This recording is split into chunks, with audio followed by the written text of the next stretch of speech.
तर लोकसभा निवडणुकीमध्ये जागा वाटपाच्या वेळेला धक्कातंत्राचा वापर करणार।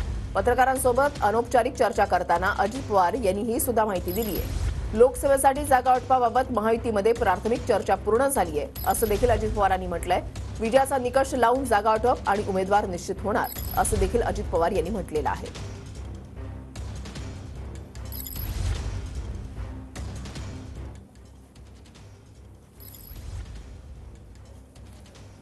गजानन उमाटे आमचे प्रतिनिधी आमच्या सोबत आहेत, अधिक तपशील त्यांच्याकडून जाणून घेणार आहोत। गजानन, अनौपचारिक चर्चा करत असताना अजित पवार यांनी मलिकांबाबत फार मोठं विधान केलंय।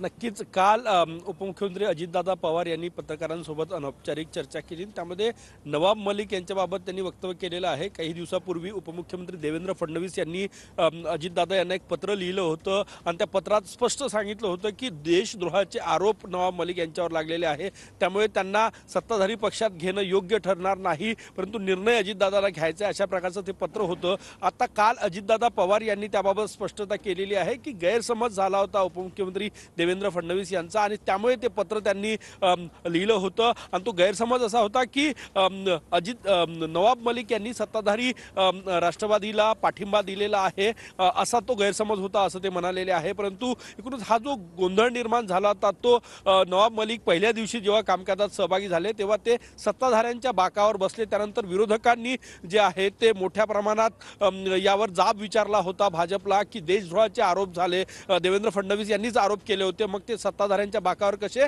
सत्ता पक्षाला पाठिंबा कसा। त्यानंतर उपमुख्यमंत्री देवेंद्र फडणवीस यांनी एक पत्र अजितदादांना पाठवलं होतं आणि ते ट्विट सुद्धा केलं होतं। त्यावर अजितदादा काल बोललेले आहे। यापूर्वी ते माध्यमांसमोर यावर बोलले नव्हते, परंतु काल अनौपचारिक गप्पा करताना म्हटलेले की गैरसमज झाला होता देवेंद्र फडणवीस यांचा, त्यामुळे त्यांनी ते पत्र लिहिलेलं आहे। आता तो गैरसमज दूर झालेला आहे, कारण की नवाब मलिक यांची भूमिका जी आहे ती तटस्थ आहे। त्यांनी अद्याप कुठल्याही राष्ट्रवादीच्या गटाला आपली भूमिका किंवा आपला पाठिंबा दर्शवलेला नाही, त्यामुळे ते अजितदादा गटासोबत नाही आणि तो गैरसमज दूर झालेला आहे असं ते म्हणले। दुसरं महत्त्वाचं बाब कालच्या त्यांच्या अनौपचारिक गप्पांमध्ये की लोकसभेच्या जागा वाटपाबाबत जे आहे ते प्राथमिक चर्चा झाली आणि धक्कातंत्राचा वापर होणार, सर्वेच्या आधारावर विजयी उमेदवारालाच विजयाची शक्यता पाहूनच तिकीट दिली जाईल असंही ते म्हणाले। नक्कीच धन्यवाद गजानन दिलेल्या सविस्तर माहितीसाठी।